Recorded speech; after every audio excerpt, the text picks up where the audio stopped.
नमस्कार। आप सभी का स्वागत है आज के वीडियो लेक्चर में। आज चर्चा करने जा रही हूं संस्कृत पर श्लोक। संस्कृत एक भाषा है, ठीक है। ये सबसे प्राचीन भाषा है। सभी भाषाओं की जननी संस्कृत भाषा को माना जाता है। संस्कृत भाषाओं से ही सभी भाषाएं उत्पन्न हुई है, चाहे वो इंग्लिश हो, हिंदी हो, मराठी हो, कोई भी भाषा हम लोग बोलते हैं। आम जनमानस भी जो भाषा बोलते हैं ये संस्कृत भाषाओं से ही लिया गया है। संस्कृत में पानी जो हम लोग पीते हैं उनको जल कहा जाता है, ठीक है। और हम लोग आम आदमी उसको पानी बोलते हैं, ठीक है ना। ये संस्कृत भाषा है, ठीक है ना। तो आज हम आप लोगों को श्लोक समझाएंगे, ठीक है। संस्कृत में श्लोक है, हम आप लोगों के समक्ष अब समझाने जा रही हूँ, ठीक है। ध्यान से सुनिएगा सब कोई।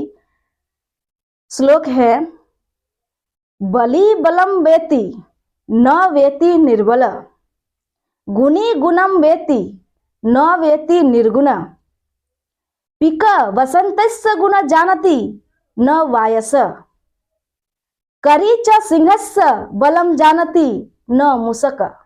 ये श्लोक हुआ। अब इसको समझे क्या कह रहा है।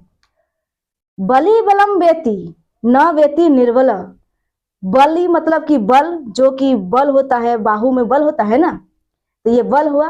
बलि बलम वेति, वेति मतलब कि जानना। बलि बलम वेति, जो बल को जानता है, ठीक है ना।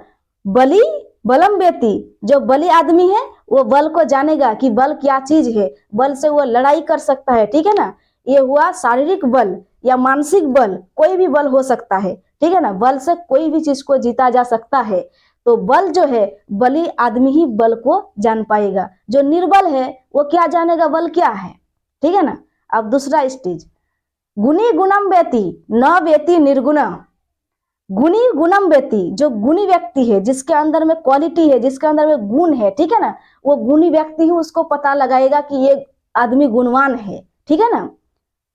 न व्यक्ति निर्गुण, जो निर्गुण व्यक्ति है, जिसके अंदर में कोई गुण है ही नहीं, ठीक है ना, कोई क्वालिटी है ही नहीं, तो वो क्वालिटी वाले व्यक्ति को कैसे जानेगा कि उसके अंदर क्वालिटी है, ठीक है ना।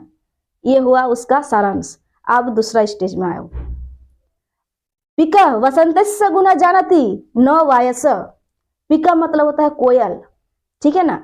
वसंत के ऋतु, वसंत के ऋतु में जो कोयल है वो कितना मधुर गाती है, उसमें उनको आनंद आती है, ठीक है ना। तो जो कोयल है पिका, वो वसंतस्य गुण को जानती है। न वायस, वायस मतलब कोआ, जिसको हम काक, ठीक है ना, काक बोलते हैं। संस्कृत में ही उसको काका बोलते हैं, वायस भी बोलते हैं। और जो हम लोग आम आदमी है हम लोग बोलते हैं कोआ, ठीक है ना। तो कोआ नहीं जानता है वसंतस्य गुण, मतलब कि वसंत के गुण को नहीं जानती है, ठीक है। कोयल जानती है। समझ में आया। अब दूसरा स्टेज में आइए, करी च सिंहस्य बलम जानती। करी मतलब होता है हाथी, च मतलब और, सिंहस्य मतलब सिंह, जो शेर है ना, दहाड़ते हैं सिंह, ठीक है। तो हाथी जो है वो भी बलवान है, जो सिंह है वो भी बलवान है। बलवान बलवान को जानता है, ठीक है ना। करी च सिंहस्य बलम जानती, सिंहस्य बल को करी जानती है। करी मतलब हाथी जानती है या जानता है, ठीक है ना। न मूषक, जो मूषक है वो जानता है क्या कि हाथी का गुण, उसका बल कितना है। सिंहस्य का, सिंह मतलब जो बाघ है उनका बल कितना है, मूषक तो नहीं जानेगा। उनके बराबर में जो है वो जानेगा, जैसे कि हाथी और सिंह दोनों जानता है दूसरे के गुण को, ठीक है ना। इसका सारांश हुआ, ठीक है ना। क्या बोल रहा है, गुणी गुणम वेति न वेति निर्गुण। गुणी व्यक्ति गुण को जानता है, न जानता है जो निर्गुण है वो नहीं जानता है, ठीक है ना। और बलि बलम वेति न वेति निर्बल। बलि मतलब कि बल, बल वाले व्यक्ति बल वाले व्यक्ति को जानता है, निर्बल वाला व्यक्ति निर्बल को नहीं जानता है। वसंतस्य गुण पिक जानती, मतलब वसंत के जो वसंत ऋतु के गुण हैं उनको पिक, पिक मतलब कोयल जानती है। न वायस, कोवा नहीं जानता है, ठीक है ना। और एक क्या है, करी च सिंहस्य, करी माने हाथी और सिंह, सिंह माने शेर जो है ना। ये दोनों दूसरे को व्यक्ति, दूसरे के बल को जानती है या जानता है, मतलब जो स्त्रीलिंग है वो जानती है और जो पुल्लिंग है वो जानता है, ठीक है ना। न मुसक, मुसक नहीं जानता है, इसका ये सारांश हुआ, ठीक है ना। और एक श्लोक लेते हैं जो कि सभी आम आदमी को जानने की जरूरत है, समझने की जरूरत है। ये है, निष्पद पदस्य चिंतति वाक्य चिंतति चतुष्पद, देवर्न मानवम चिंतति मानवम किम करिष्यति। ये हुआ श्लोक, इसको आप समझिए। निष्पद पदस्य चिंतति, निष्पद, पद मतलब पैर, जिसका पैर नहीं है उसको बोलते हैं निष्पद। पदस्य चिंतति मतलब कि पैर वो चाहता है, ठीक है ना। जिसका पैर नहीं है वो पैर चाहता है कि हे ईश्वर, हे गॉड, हे भगवान, मुझे मेरे पैर होता तो मैं ये काम करता, मैं आपके द्वार पर जाता, ठीक है ना। जो लंगड़ा है वो चाहता है कि हम मंदिर में जाएंगे, ठीक है ना, कहीं पर जाए, वो सोच रहा है कि मेरा पैर होता तो हम भी जा पाते, ठीक है ना। निष्पद पदस्य चिंतति, वाक्य चिंतति चतुष्पद, वाक्य मतलब बोली, ठीक है ना। जो हम लोग बोलते हैं, किसी से बात करते हैं तो बोलते हैं ना, तभी तो उसको सुनाई देता है और वो भी रिपीट करते हैं, आपका उत्तर देता है, ठीक है ना। तो वाक्य चिंतति चतुष्पद, चतुष्पद, चतुष मतलब होता है चार, पद मतलब पैर, किसका चार पैर है, जो जानवर है उनका चार पैर है। तो चतुष्पद जो जानवर है वो चाहता है कि मेरे मुंह में बोली होता, मैं भी बात कर सकता, ठीक है ना। बहुत सारे ऐसा जानवर है जिसको आप कुछ कहे बिना ही वो समझ लेता है कि यहाँ पर हमको क्या काम करना है, ठीक है ना। ये जो जानवर है उनको आपको समझाने की जरूरत नहीं है। और ऐसा ही मनुष्य है जिसको आप बहुत ज्यादा समझा लिए फिर भी वो समझता नहीं है, ठीक है ना। ये बात है। वाक्य चिंतति चतुष्पद मतलब कि जानवर चाहता है कि मेरे बोली हो, मैं भी बात कर सकता। देवर्ण मानव चिंतति, देवर्ण मतलब जो देवलोक में रहता है, ठीक है ना, उसको बोलते हैं देवर्ण।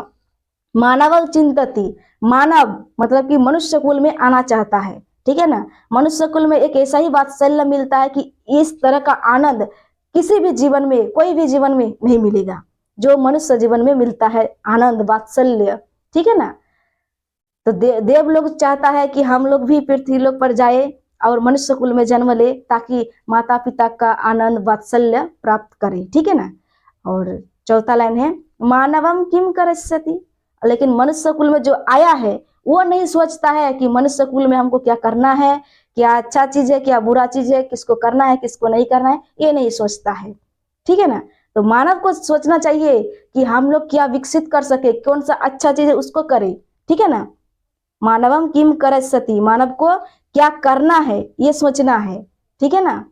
तो अभी क्या होता है कि कोई व्यक्ति आगे बढ़ रहा है तो उसको पैर पकड़ के खींचने की ये सब कोई जान लिया है, ठीक है ना। ये जानने के लिए कोई उसको नहीं पढ़ाएगा फिर भी सीख लेगा, ठीक है ना। ये डेवलप हो रहा है, कलयुग आ गया है, कलयुग में डेवलप यही होता है। जो अच्छे चीज है अच्छे चीज को विकसित नहीं करेगा, लेकिन पृथ्वी पर अभी उतना प्रभाव नहीं पड़ा है कलयुग का कि अच्छी चीज समाप्त हो जाए, ठीक है ना। अच्छी चीज मौजूद है, अभी मौजूद रहेगा, ठीक है ना।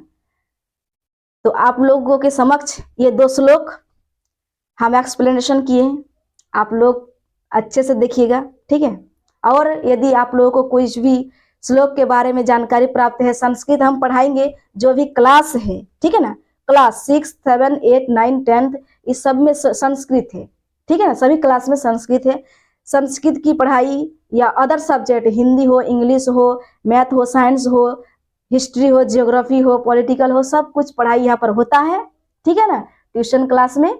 और आप सभी देख रहे हैं, ठीक है ना। जिनको भी ये एजुकेशन करनी है, शिक्षा लेनी है, तो वो हमारे इंस्टीट्यूट में आए और एडमिशन करा लें, ठीक है ना।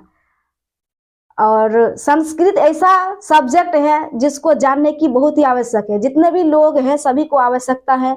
सिर्फ ये क्लास पास करने के लिए संस्कृत आवश्यकता नहीं, ठीक है ना। क्लास के अलावा आप जो जिंदगी जी रहे हैं, ठीक है ना, आप जैसा पोजीशन में जाएंगे वैसा आपका महत्व होगा, ठीक है ना। आप बड़े लेवल पर जाते हैं तो वहां पर संस्कृत एवं इंग्लिश ये दो भाषाओं की महत्व अधिक हो जाती है, ठीक है ना। इंग्लिश का बात आप मैक्सिमम समझ सकते हैं, लेकिन संस्कृत का बात, संस्कृत में यदि कोई लेक्चर दे, कोई स्पीच दे तो आपको समझने में तकलीफ होगी यदि आप उसमें पढ़ाई नहीं किए होंगे तो, ठीक है ना। तो संस्कृत को पढ़ने के लिए छोटे से ही प्रयास करना होगा, तब जाकर होगा, ठीक है ना। जितने भी पुराण है, महाभारत है, रामायण है, ठीक है ना, सभी संस्कृत में लिखा हुआ है। तो ये चीज जो धार्मिक लाइन में वही सिर्फ पढ़े ऐसा बात नहीं है, हर कोई पढ़ सकता है, नॉलेज ले सकता है, ठीक है ना। उसमें ऐसा भी चीज बताया है कि आप जिंदगी में कैसे रहेंगे, महाभारत सिखाता है, रामायण सिखाता है आपके जिंदगी में खुशहाल एक जिंदगी जीना किसको कहते हैं ये आप सीख पाएंगे। सिर्फ रामायण महाभारत पुराण पढ़ करके सिर्फ धार्मिक लाइन में ही जाए ऐसा बात नहीं है, ठीक है ना। हर कोई पढ़ लिख करके अपने जिंदगी में उन चीजों को उतारे, अपना अभ्यास में प्रयास में लाए और उसको अपने जीवन में उसको लागू करे, तभी जाकर उसका फायदा होगा, ठीक है ना। ये सभी चीज के बारे में आप सभी को जानने की आवश्यकता है, ठीक है ना। तो संस्कृत जानने के लिए बहुत ही आवश्यकता है। ये लेक्चर यहीं तक। यदि आप लोगों को कुछ भी पूछने की या कोई भी जिज्ञासा हो तो आप लोग कमेंट सेक्शन में कमेंट कर दीजिएगा, ठीक है। Thank you.